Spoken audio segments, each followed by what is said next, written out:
خب دوستان، کارمون بعد از ریختن مواد حدود نیم ساعت تا 1 ساعت طول میکشه با توجه به فرمولمون. ولی یه خورده که مواد خودشو گرفت، حالت این که جای ناخوناتون میمونه، میایم با یه کارتک شونه‌ای یا دندونه دار پشت کار رو به این صورت خط میندازید. کارهای مخصوصا آجر یا کارهای سنگ برای اینکه بهتر به دیوار بچسبه، میایم پشت کارا رو به این صورت خط میندازیم یا زبرش میکنیم با لیسای شونه یا هر ابزار دیگه‌ای. این باعث بالا بردن چسبندگی کارمون میشه. پس یه خورده باید از مواد بگذره دیگه، صفر شده باشه تقریبا، که بتونیم پشتش رو خط بندازیم و بذاریم کامل نیم ساعت تا 1 ساعتش بگذره، کامل سخت بشه. زمانی هم در میاریم کارو که کاملا دیگه جای ناخونمون پشت کار نمونه.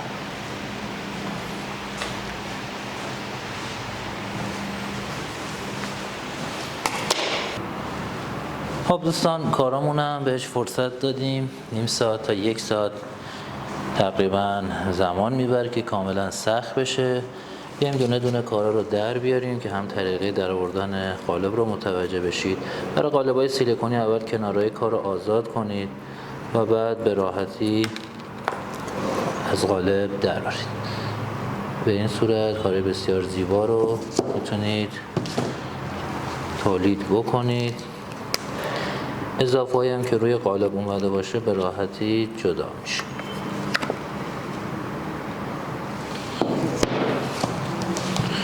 این هم قالب لیوان که تازه به مجموعمون اضافه شده.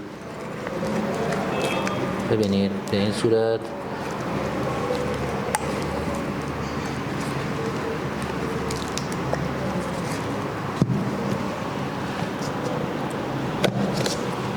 برمیگردونید و از قالب میکشید.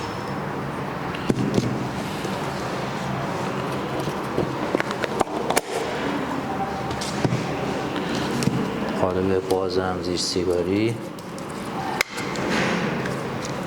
ببینید اضافه هایی که زده شده باید یه سوهان ریزم بخوره که صاف شه.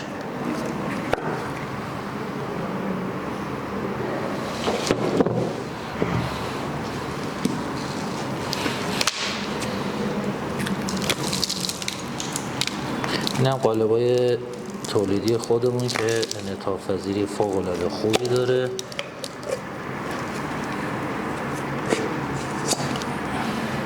به این صورت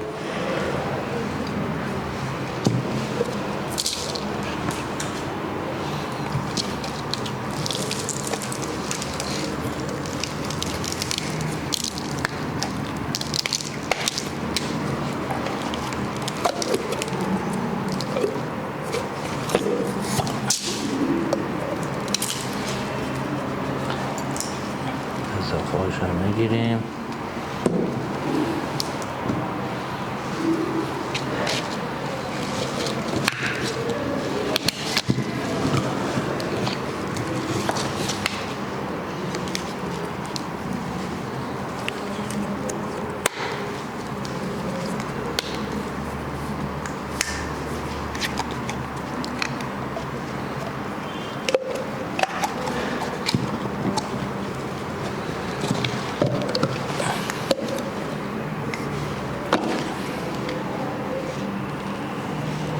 حالا نمیدونم تو تصویر مشخصه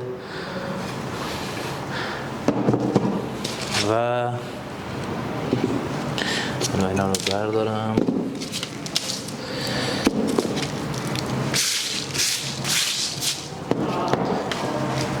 گفتم قالب‌های لاستیکی رو برمیگردونید، بعد شروع میکنید به باز کردنش.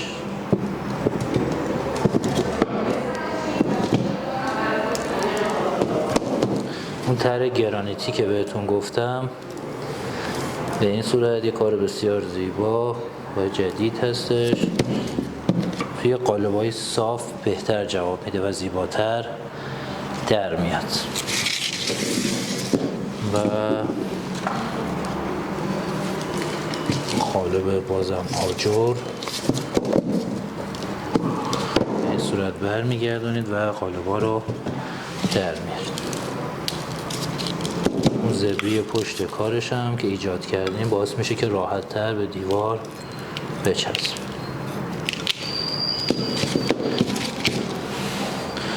و اما قالب ABS مون که گفتیم یه خورده سخت‌تر جدا میشه و زمان جدا کردنش هم باید بیشتر نیم ساعت 1 ساعت نگذره، یعنی نذارید فردا در بیاد، اونجوری سخت‌تر در بیاد. میایین کنارهای کار رو یه خورده باز میکنید که لبه کنارها جدا بشه و برمیگردونید. این قسمت نواره دور قالب‌های ABS هست که 4 طرفش رو با ضربه زدن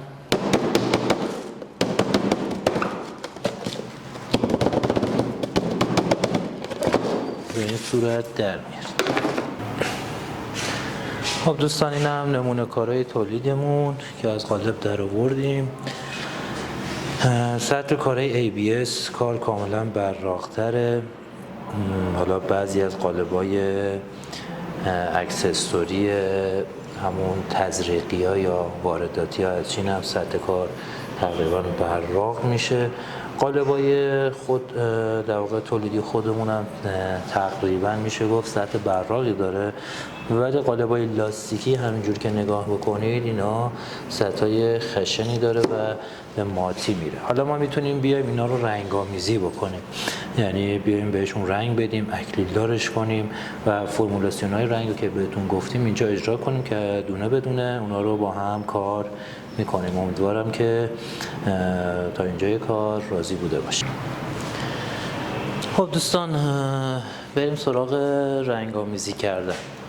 همینجور که قبل‌تر گفتیم توی آموزشامون، شما برای کیلر زدن، براق کردن یا ضد آب کردن سنگ‌های نمای داخل یا اگر حتی میخواید برای سنگ‌های نمای بیرون استفاده بکنید، باعث میشه که این رزین در واقع این جلای سنگ یک حالت پوشش و محافظ هستش از خود سنگ، باعث میشه که در برابر عوامل جوی، باد و بارون و کثیفی به راحتی تو خورد سنگ ها نره و طول عمر و زیبایی بیشتری به ما بده.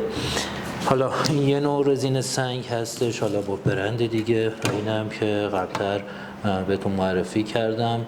این رزین های پلیورتانن یا رزین های وارنیش سنگ هم بهشون میگن، براق کننده سنگ که آنتی یووی هستش، در برابر اسید باز، سود، قلیا مقاومت بسیار خوبی داره و رنگ و رگه های سنگتون رو جلا میده و باعث طول عمر و عدم رنگ پریدگی مخصوصا در برابر نور خورشید میشه. قبل از رنگ‌آمیزی و کیلر زدن گفتیم که حتما باید یه دست پرایمر روی سنگ‌ها زده بشه و بعد بیایم حالا رنگ کنیم و یا کیلر بزنیم. برای منظور حالا من داخل یه لیوان یه بار مصرف مقداری از اینا پرایمرام 1 لیتریشو باید با 1 لیتر آب قاطی کنید، یعنی 1 لیتر پرایمر با 1 لیتر آب ترکیب میشه و بعد اجرا میشه.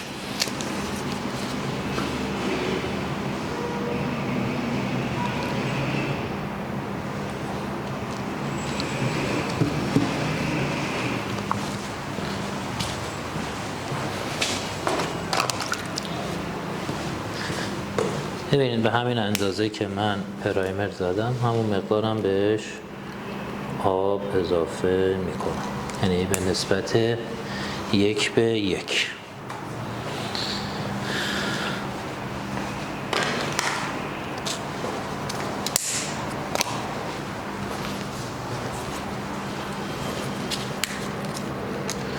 میکسش میکنم. در واقع پرایمر ما به همین سادگی آماده میشه. این پرایمر هم الان حالت شیری رنگ داره، ولی وقتی خشک میشه در واقع بی رنگ میشه. میام مثلا روی این کارم با قلمو یا با پیستوله یه لایه روش پرایمر میزنم. البته برای سنگ های نمای داخل و نمای بیرون بهتره موقع نصب، یعنی وقتی اینکه نصب شد اجرا شد بعد بیایم پرایمر و رنگ رو روش اجرا بکنیم. حالا روی کارهای دیگه هم که میخوام روشون رزین یا رنگ کار کنم، اکسسوری هم یه پوشش پرایمر میزنم. یه حدود 1.5 ساعت زمان میبره که کامل خوش. این باعث میشه که به اصطلاح زیرسازی کار ما هست و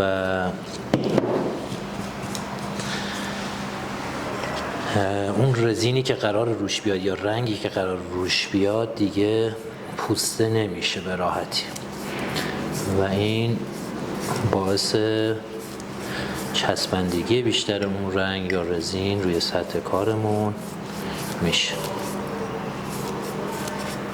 دوستان اینا هم همه پایه آبم برای تمیز کردن قلمو و حالا دستتون اگر کثیف شد میتونید از آب استفاده کنید و خیلی راحت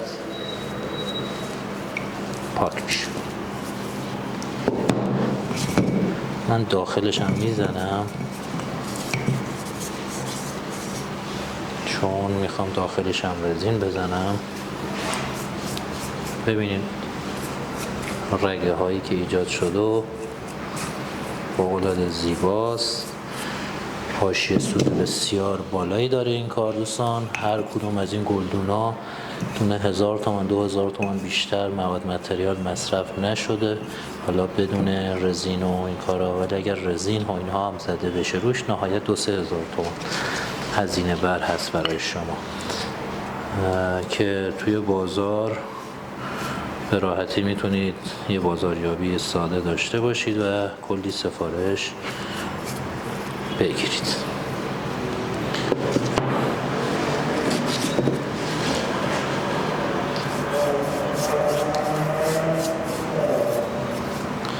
حالا من اینا رو کفایت میکنه پرایمر زدم. ببینید اولیو که زدم تقریبا خوش شده، یعنی یه 5 دقیقه 10 دقیقه نهایت 1 رو محیط کارتونم گرم باشه سریعتر خوش میشه و خیلی راحت اضافه کارتونم برگردونید، خراب نمیشه. داخل همون بطری برای کارهای دیگه ازش استفاده بشه. خب پرایمر رو میذاریم یه خورده خوش بشه و بعد ادامه کارو حالا یا رنگ آمیزی میکنیم یا اینکه جلا یا رزین بهش اضافه میشه. خب دوستان کارمون خوش شده و حالا میخوایم یه رزین جلا بهش اضافه کنیم. حالا من از این برند استفاده میکنم. سعی کنید در رزینا حتما بسته باشه بعد از هر بار استفاده و الا کارتون خشک میشه. خب من مقداری رزین یا همون رزین پلیورتان یا رزین جلای سنگ یا براق کننده استفاده میکنم. اگه خواستیدم رقیقش کنید ترجیحاً تینرهای پلیورتان یا حالا تینر فوری 20000 میتونید استفاده بکنید. عرضم کردم بهتر رنگ آمیزی و یا رزین زدن رو موقع نصب، یعنی بعد از اتمام نصب انجام بدید. ببینید کار کاملا براق، زیباتر و اون رنگ مشکی که یه خورده وقتی خشک میشه حالت توسی میگیره با زدن رزین دوباره اون حالت رنگش برمیگرده. داخل اکسسوری هم گلدونا برای اینکه خیالتون راحت شه به مشتری میدید کاملا ضد آب میشه، حتما داخل کار هم بیاید و بهش رزین اضافه داخلش به اصطلاح رزین بزنید که از داخل هم ضد آب بشه. دوستان اگر خواستید کار اکلیلی بشه میتونید همین رزین رو، حالا من یه مقدارش رو توی لیوان دیگه میریزم و بهش میام چی اضافه میکنم؟ اکلیل. ببینید بهش اکلیل اضافه کردم. حالا میام یه خوردم همش میزنم و اینو روی کارم میزنم. ببینید اکلیلا میاد و میشینه روی کارم.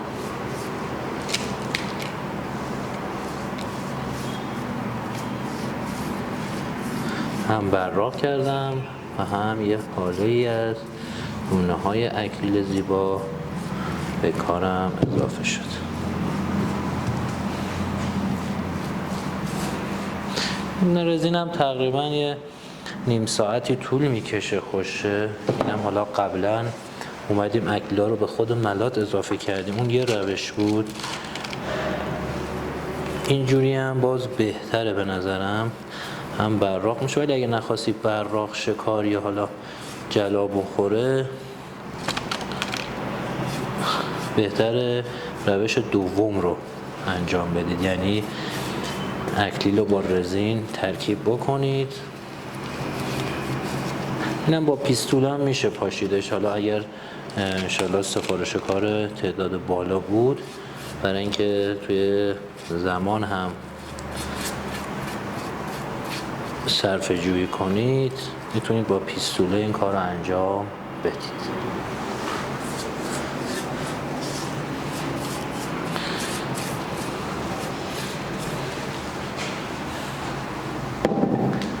خب این بحث جلا زدن حالا اکریل بود. یه بحث دیگه که داریم استفاده از رنگ‌های پودری، حالا همون اکسید نقره‌ای شما اینجا نشونتون دادیم، طلاییش هست، حالا مسی رنگ و حتی رنگ‌های مختلف پودری صدفی یا اصطلاحاً متالیک هم بهش میگن. میایم چیکار میکنیم؟ رنگ پودری رو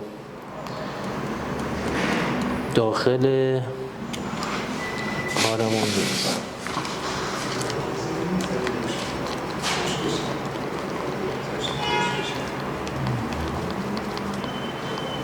ببینید با همون رزین، حالا مقدارش دیگه به صورت چشمی به مقدار لازم برم اینور نریزه روی کارامون. بردارم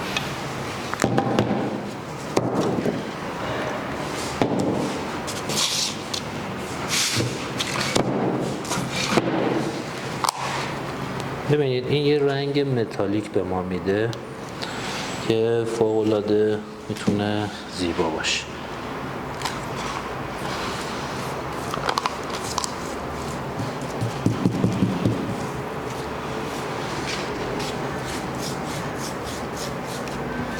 ببینید سنگ رو کاملا اومدیم رنگش رو حالت نقره‌ای در آوردیم.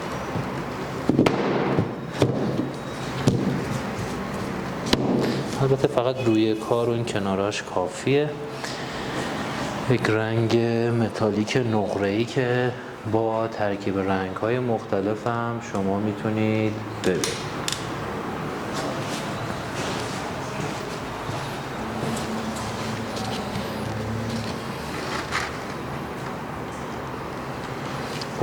زیبا میشه و حالا رنگ‌های دیگه‌ش هم شما میتونید به جای اکسید نقره از رنگ‌های دیگه هم استفاده کنید. شاید 15-20 تا رنگ مختلف داخل مجموعه‌مون موجود هست، میتونید تهیه بکنید. خب این بحث رنگ بود که خودمون اومدیم با رزین و رنگ متالیک ترکیب کردیم. حالا یه رنگ‌های دیگه هم هست که گفتیم به صورت پاششی میتونیم بزنیم که از کیلرهای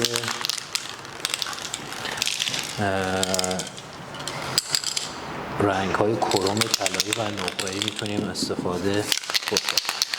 قبلش اسپری خوب هم میزنیم و از یه فاصله 30 سانتی میاید و اکسسوریتون رو یه رنگ کروم زیبا بهش میدید.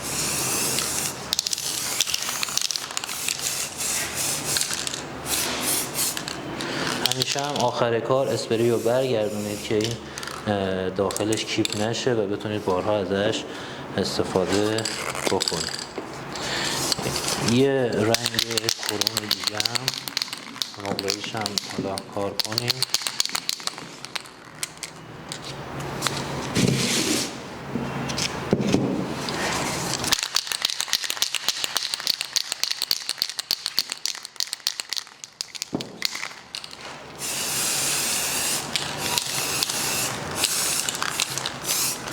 وقتی هم قراره دیگه روی کاراتون رو رنگ کنید نیازی نیست دیگه حالت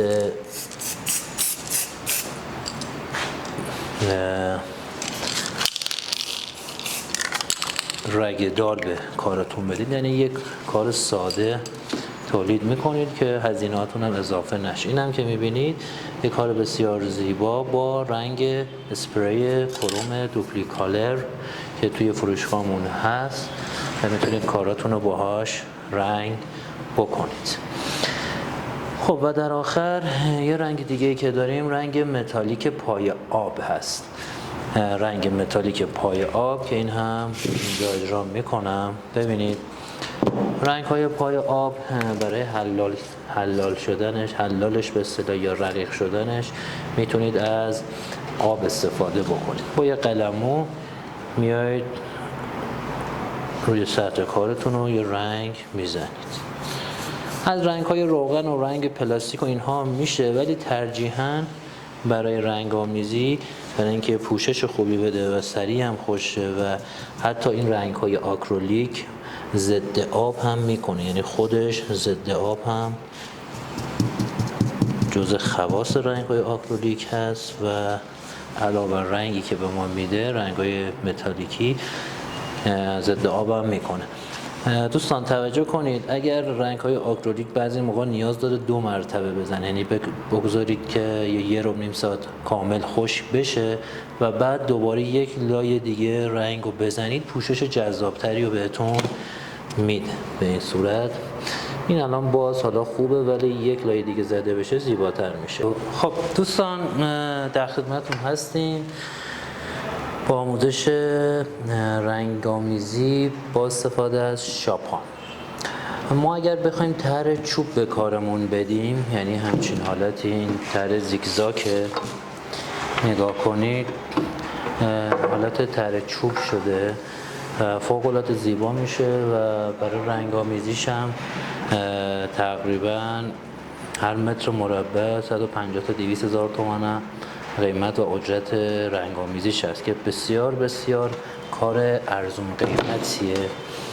رنگ‌های شاپان کیلویی توی بازار هست که میتونید به صورت خمیر مانند هست رنگش که با بنزین یا تینر روغنی، توجه کنید تینر روغنی یا بنزین، ترجیحاً با تینر روغن با بنزین بهتر هست چون که سریعتر خشک میشه و تینرهای روغنی یه خورده زمان میبره تا اینکه خشک شه. میایم با یک اسفنج حالا یا فیبر یا یک دستمال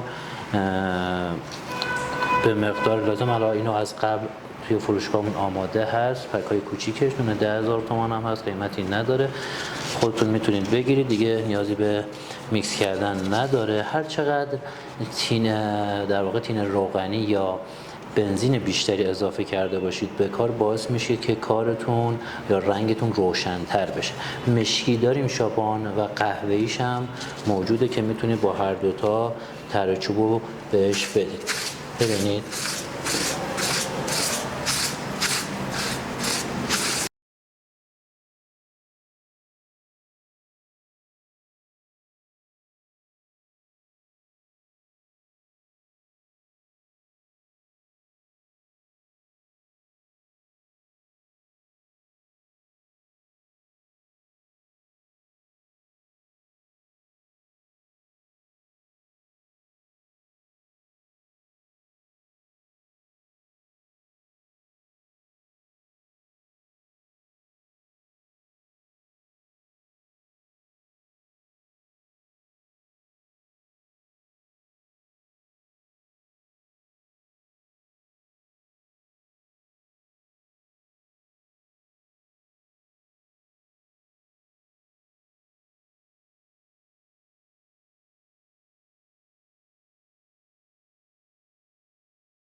میام اضافه هاشو جمع میکنم که اون بافتی که میخوام و بهم یه دست بده و یه تره چوب بسیار زیباتری بشه. هر جا احساس کردید میخواید از رنگ بگیرید، ببینید کشیدن روی کار باعث میشه اضافه های شاپان گرفته بشه. حالا این خشکم که بشه کاملا زیباتر و خیلی یه دست‌تر میشه.